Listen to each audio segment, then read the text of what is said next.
내게 주신 모든 은혜를 내가 여호와께 무엇으로 보답할까? 내가 구원의 잔을 들고 여호와의 이름을 부르며 여호와의 모든 백성 앞에서 나는 나의 소원을 여호와께 갚으리로다. 아멘.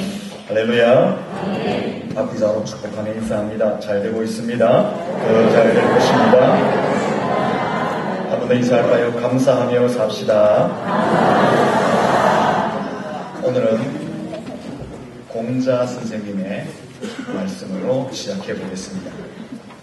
공자가 말하기를, 공자는 나는 싫어하는 사람, 네 종류의 사람이 있다, 그렇게 말했습니다. 그러면서 첫 번째는 남이 안 되는 것을 좋아하는 사람을 나는 싫어한다.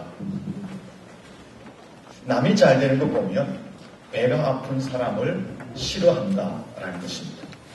우리나라 속담에 사촌이 땅을 사면 어디 가야 돼요? 배가 아프니까 배가 아프다는 것입니다. 가까운 사람이 잘 되면은 좋아해야 되는데 좋아하지 않는다는 것입니다. 남이 잘 되는 것을 보고 배 아파하는 사람을 공자는 싫어한다 그랬습니다. 둘째는 윗사람을 헐뜯는 사람을 싫어한다 그랬습니다. 사람은 살다 보면은 윗사람이 있게 마련입니다. 그런데 공자는 그 윗사람을 헐뜯는 사람을 싫어한다라고 말했습니다. 앞에서는 굉장히 허리를 굽히는 것처럼 보이지만 앞에서는 아부선 말을 곧잘 하지만은 뒤돌았으면은 욕하는 사람, 이런 것을 헐뜯는다라고 말하면서 공자는 윗사람을 헐뜯는 사람을 싫어한다, 그렇게 말했습니다. 세 번째는 용기는 있지만 예절이 없는 사람을 싫어한다 그랬습니다. 용기가 얼마나 좋습니까? 그러나 그 용기와 함께 예절도 따라가야 되는데 용기가 있고 무례하면 안 된다는 것입니다. 용기는 있지만 예절이 없으면 안 된다라는 것입니다. 그런 사람이 가끔 있잖아요. 용기는 있는데 무례함, 예절이 없습니다. 그런 사람을 싫어한다라고 했습니다. 네 번째는 은혜를 원수로 갚는 사람을 싫어한다고 공자가 말을 했습니다. 은혜를 원수로 갚는다는 것은 다르게 표현하면 감사할 줄 모르는 사람, 감사를 모르는 사람을 공자는 싫어한다 그랬습니다. 공자가 이 네 가지 종류의 사람을 싫어하는데 특별히 싫어한 사람, 더 싫어한 사람이 있었습니다. 그것은 네 번째, 은혜를 원수로 갚는 사람, 감사할 줄 모르는 사람을 공자는 더 싫어한다라고 말을 했습니다. 여러분, 이 감사라는 것은 동서고금을 막론하고 참 중요한 교훈이고 사람의 삶의 덕목인 것이 분명한 것 같습니다. 감사하는 사람을 하나님만 좋아하시는 것이 아니라 세상에서도 윤리적으로 도덕적으로 볼 때도 사람들이 귀하게 정의하게 본다라는 것입니다. 최고 경영자가 되는 길이라는 유명한 책이 있습니다. 그 책에는 세계적으로 성공한 사람들의 삶을 잘 표현해 놓았는데 그 책 속에 보면은 성공한 사람들의 성격을 연구 분석한 결과가 있습니다. 그 세계적인 CEO, 최고 경영자들의 그 성격의 공통점을 보니까 감사하는 마음이 다 있었다라는 것입니다. 여러분, 세상에서도 말합니다. 감사하는 사람이 성공하고 감사를 모르는 사람이 실패한다라는 것입니다. 하버드 대학의 하비 코스 교수는 지구촌에는 세 가지 유형의 교회가 있다라고 발표했습니다. 첫째는 사회 구원, 사회 정의를 부르짖는 교회. 둘째는 새 하늘과 새 땅을 예비하도록 강조하는 교회. 셋째는 기뻐하며 감사의 축제가 넘치는 교회가 있다라고 말했습니다. 이 중에서 감사와 기쁨의 축제가 있는 교회가 세상에서 가장 적다라고 했습니다.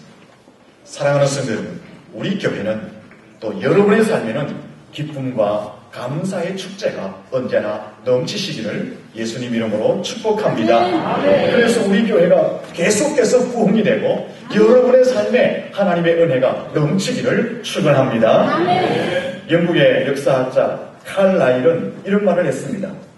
하나님께 감사하는 마음의 결핍은 기독교 최대의 치욕이다.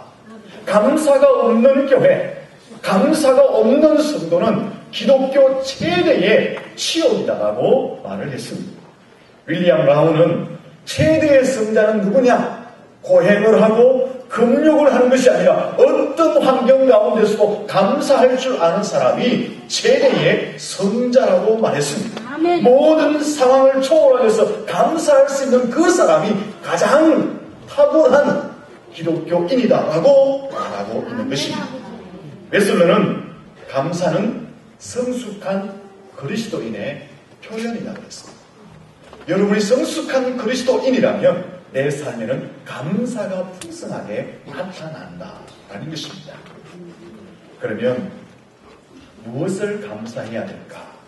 오늘은 가장 근본적이고 가장 큰 것에 대한 감사거리를 말씀드리려고 합니다. 여러분, 우리의 인생에 가장 근본적인 감사가 무엇일까요? 우리의 인생 가운데 가장 큰 감사의 제목이 무엇일까요?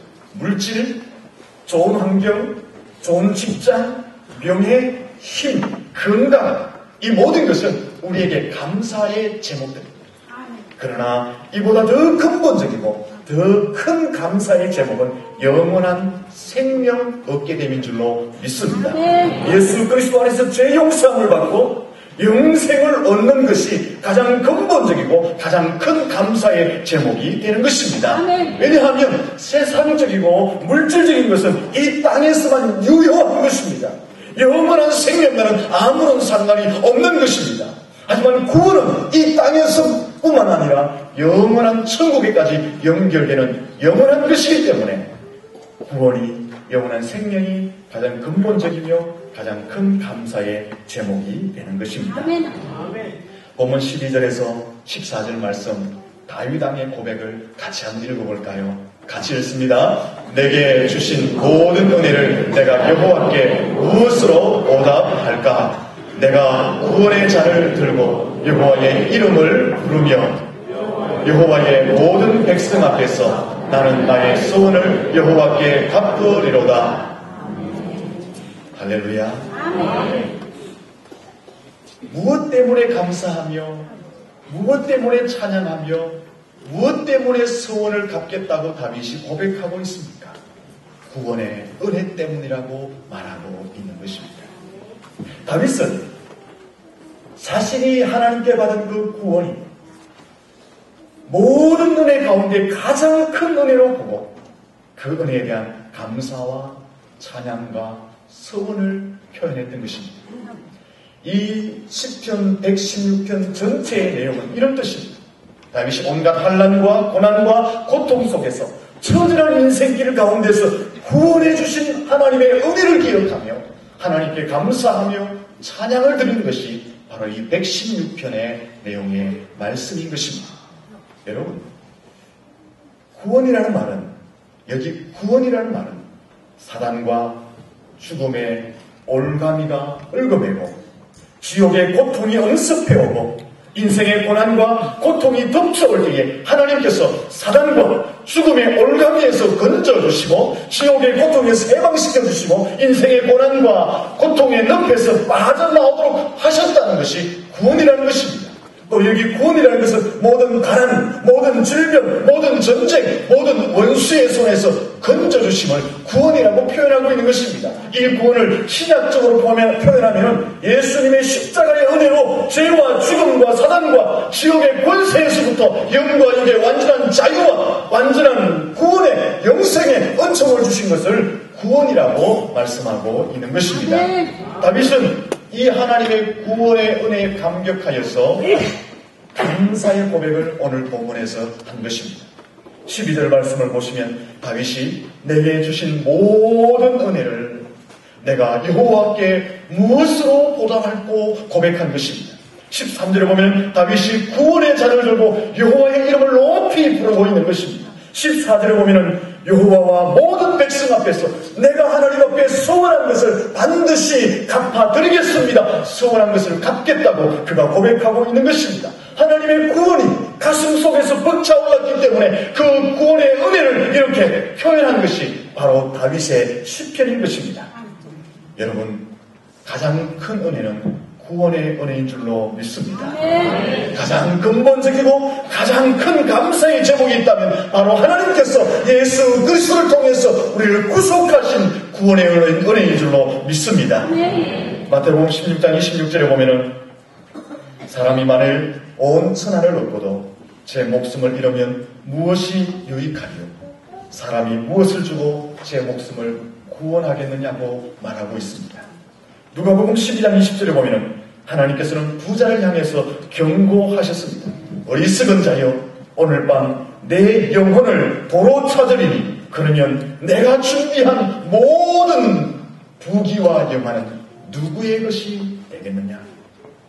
여러분, 사람이 아무리 부귀와 영화와 공명을 누린다 할지라도 생명이 끝나면 다 끝나버리고 마는 것입니다. 세상의 종말은 반드시 옵니다. 여러분 인생 개인의 종말도 반드시 옵니다.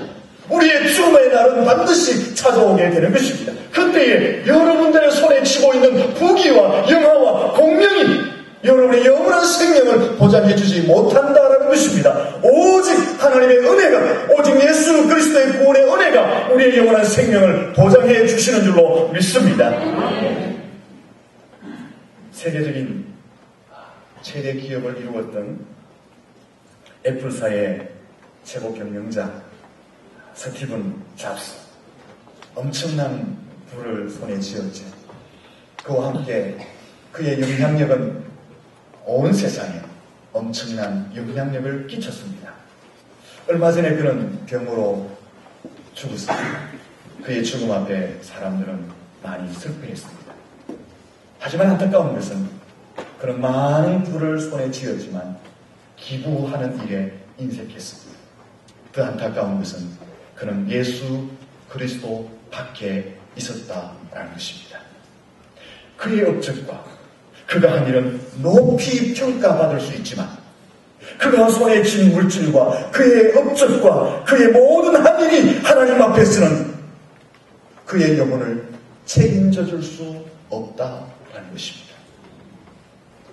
노벨 평화상을 받았던 해밍웨이 62세의 삶을 살면서 그는 부귀와 영화와 공명과 명예와 인기를 누렸습니다. 여러 번 결혼도 하였습니다.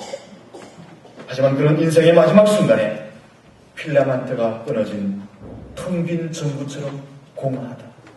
내 인생이 공허하다. 세상의 모든 것을 손에 부여잡았던 그 해밍웨이가 내 인생은 공허하다 하고 총으로 자기의 머리에 방아쇠를 당기고 자살하고 말았습니다. 여러분, 사람이 온 천하를 얻고도 제 목숨을 잃는다면 자기가 손에 쥐었던 것이 무슨 소용이 있겠습니까? 부귀와 영화, 공명, 이것들이 자신의 목숨을 구해줍니다. 구해줄 수가 없는 것입니다. 그러므로 오늘 저와 여러분이 비록 세상에서 부귀와 영화와 공명을 못 가졌다 할지라도 가장 귀한 목숨, 생명을 건졌기에 이것이 감사의 제목이 되는 줄로 믿습니다. 악한 대적의 손에서 구속하신 하나님의 은혜가 가장 큰 감사의 제목인 줄로 믿습니다. 여러분 물어보겠습니다. 여러분 구원을 받았습니까? 여러분 구원을 받았습니까? 나는 분명히 예수 그리스도를 믿음으로 말미암아 제 용서를 보호를 받았으며 구원을 받았으며 내 앞에는 하나님의 나라가 나를 기다리고 있다는 것을 확신하고 있습니까? 그렇다면 이것이 가장 귀한 은혜이고 가장 큰 감사의 제목이다라는 것입니다. 여러분, 이 확신이 있다면, 구원의 확신이 있다면 내가 누구냐가 문제가 아닙니다. 내가 지위를 가졌느냐, 내가 좋은 신분을 가졌느냐 별 문제가 되지 않습니다. 내가 얼마나 가졌느냐, 내가 얼마나 갖지 못했느냐, 내가 얼마나 유명한 사람이냐, 내가 얼마나 무명의 사람이냐, 이것은 아무런 상관이 없습니다. 구원받았다는 그 하나만으로도 충분히 기뻐 뛰며 감사할 수 있는 이유가 되는 줄로 믿습니다. 그 구원이 우리의 영원한 삶을 보장해 주기 때문에 그런 것입니다. 여러분, 다시 한번 물어보겠습니다.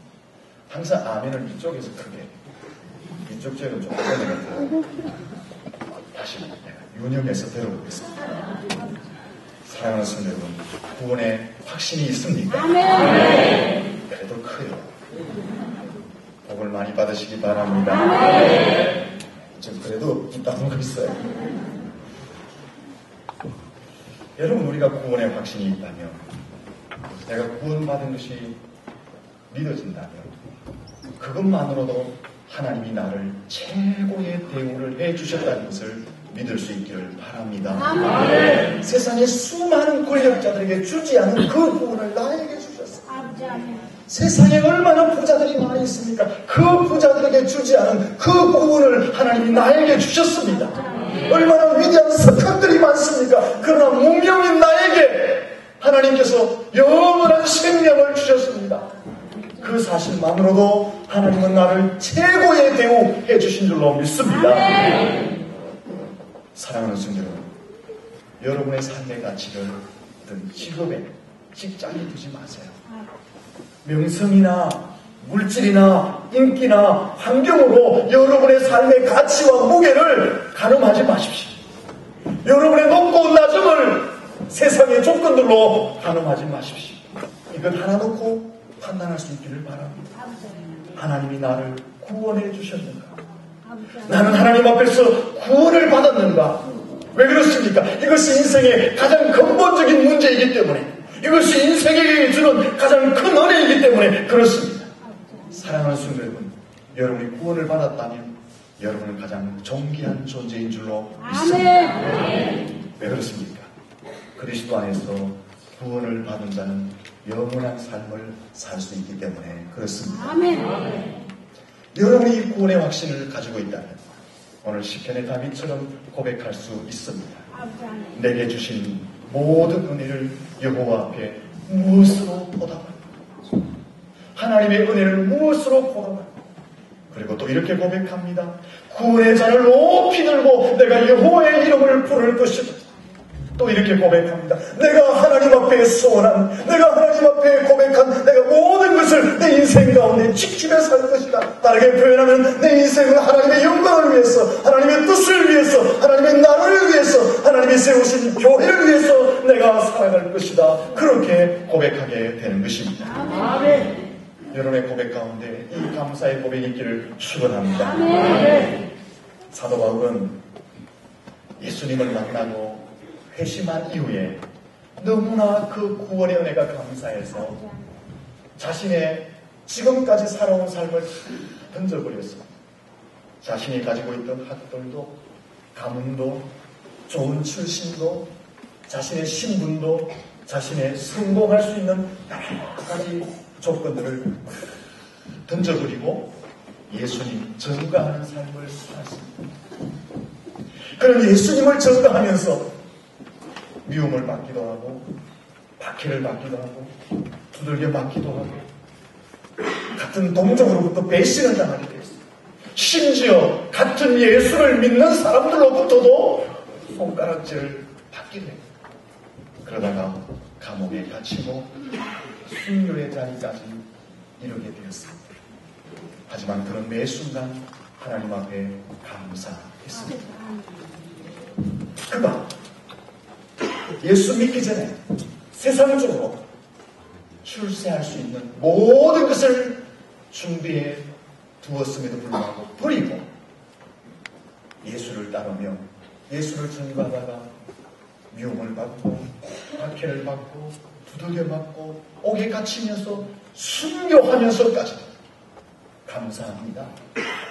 감사합니다 하며 마음의 기쁨을 잃지 않을 수 있었던 이유가 어디 있었을까요? 그것은 만삭되지 못한 자기에게까지 예수님이 나타나시고 구원의 은혜를 베풀어 주셨기 때문에 그렇습니다. 바울이 바울에게 한 그 하나님의 은혜, 그 구원의 은혜 때문에 그런 수많은 박해와 순교의 자리에 이르기까지 감사하며 기쁨을 잃지 않을 수가 있었던 것입니다. 나를 지으시니라 하나님, 나를 부르신 이가 하나님, 나를 보내신 이도 하나님, 나의 나 된 것은 다 하나님 은혜라. 같이 한번 불러보겠습니다.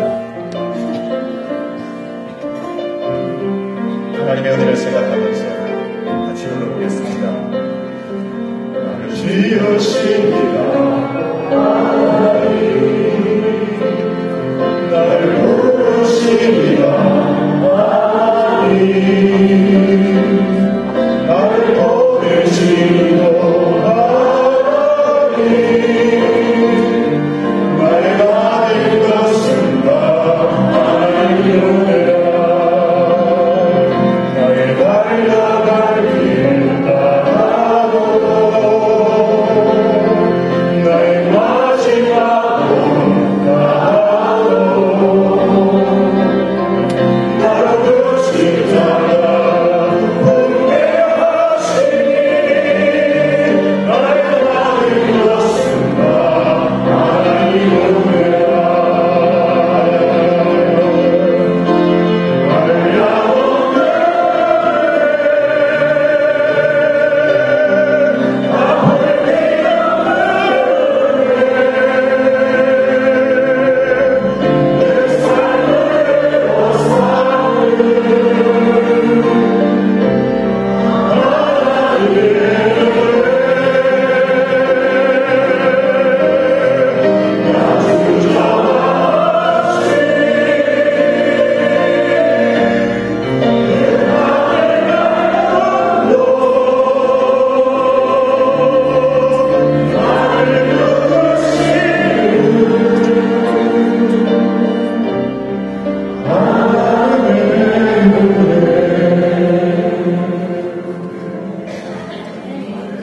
우리가 이 자리에 있는 것은 하나님의 은혜인 줄로 믿습니다. 영국의 에덴버러 의과 대학에 제임스 심슨 경이라는 사람이 있었습니다. 이 사람이 지금부터 약 160년 전에 마취제를 발견했습니다. 크로로프롬이라는 것입니다. 그 전까지는 사람이 수술받을 때에 마취가 안 되니까 생사를 쬐야 되잖아요. 그 수술에 대한 공포심을 가지고 있었습니다. 근데 이 사람이 마취제를 발견함으로 사람들이 수술의 공포심을 다 떨쳐버리게 되었습니다. 이 심성경이 나이가 많아 세상을 떠나게 되었습니다. 그때 제자들이 이 심성경에게 찾아왔습니다. 그리고 물었습니다. 선생님의 생애 가운데에 가장 위대한 발견은 무엇입니까? 물었습니다. 그때 제자들은 물으면서 당연히 마취제 크로로플룸을 발견한 것이다 라고 대답할 줄 알았습니다. 그런데 이 심성경은 뜻밖의 대답을 했습니다. 내 생에 있어서 최고의 발견은 예수 그리스도께서 불쌍한 죄인인 나를 위해서 죽으시고 나를 구원해 주셨다는 사실을 발견한 것입니다. 라고 대답했습니다. 위대한 의학자고 위대한 과학자의 대답입니다. 누군가가 여러분에게 동일한 질문을 한다. 여러분의 인생 가운데 최고의 발견이 무엇입니까? 여러분의 전생의 가운데 가장 위대한 발견이 무엇입니까? 라고 묻는다면 나는 비록 평범한 삶을 살았지만 내 인생 가운데 가장 가장 위대한 발견. 예수 그리스도께서 나의 죄를 용서해 주시고 아멘. 나를 구원해 주셨다는 것을 아버지, 아멘. 발견한 것입니다. 아멘. 라고 대답할 수 있기를 바랍니다. 아멘. 여러분, 이것이 최고의 발견인 줄로 믿습니다. 아멘. 이것이 최고의 감사거리인 줄로 믿습니다. 왜 그렇습니까? 예수님이 내 죄를 용서해 주셨기 때문에, 예수님이 내 죄를 용서하시고 구원해 주셨기 때문에, 예수님이 나를 지옥에서 떼내어서 나를 천국으로 인도해 주셨기 때문에, 예수님이 내 인생의 모든 문제를 해결해 주셨기 때문에, 예수님 발견한 것이 내 인생의 가장 위대한 발견인 줄로 믿습니다. 아멘. 사랑하는 성도 여러분, 이 은혜를 날마다 기억하며 감사할 수 있어야 합니다. 아멘. 세상의 무엇보다 가장 큰 감사거리가 되시기를 축원합니다. 아멘. 이제 다음 주이면 추수감사 주일인데 이 은혜를 기억하며 더 온전한 감사를 드렸으면 좋겠습니다. 여러분, 감사는 더 좋은 것을 우리에게 주시는 통로인 줄로 믿습니다. 하나님께서는 감사를 통해서 더 좋은 것 주세요. 미국의 큰 회사를 경영했던 기업가 중에 스탠리 텐이라는 사람이 있습니다. 이 사람이 1976년도에 척추암 3기로 완전히 죽게 되었습니다. 그 당시 의학으로는 이 척추암 3기는 수술도 안 되고 약물 치료도 안 된대요. 그래서 주변에 많은 사람들이 야, 저 사람은 이제 절망 가운데 죽어갈 것이다, 이렇게 생각했대요. 근데 한 몇 달 뚝 되고 나서 이 스탠리 텐이라는 사람이 툴툴 털고 일어나서 막 건강하게 다니는 것입니다. 사람들이 깜짝 놀랐습니다. 그래서 물었습니다. 아니, 당신 병이 다 나았습니까? 병이 다 나았어요. 아니, 어떻게 해서 병이 나았습니까? 물었던 것입니다. 그가 대답합니다. 그저 하나님 앞에 모든 것을 감사한다고 말했더니만 어느 날 내 병이 다 나아버렸습니다. 아멘. 그저 일상적인 삶에서 모든 것이 하나님의 은혜입니다. 감사하며 살았더니 그의 불치의 병이 떠나가 버리고 만 것입니다. 아멘. 존 헨리 박사는 이런 말을 했습니다. 감사는 최고의 항암제다. 아멘. 아버지. 감사는 최고의 해독제이다. 감사는 인생을 건강하게 하는 방부제이다. 그렇게 말했습니다. 사랑하는 성도들, 하나님 앞에 그저 우리 일상생활 속에서 하나님의 구원의 은혜를 생각하면서 우리에게 베푸신 은혜를 생각하면서 감사하면 그 감사를 통해서 더 좋은 것 주실 줄로 믿습니다. 아멘. 하지만 마귀는 우리에게 거부하고 대적하게 하고 대항하게 하고 반대하게 하고 불평하게 하고 원망하게 만듭니다. 우리의 마음속에 자꾸 그것을 심어줍니다. 왜 그럴까요?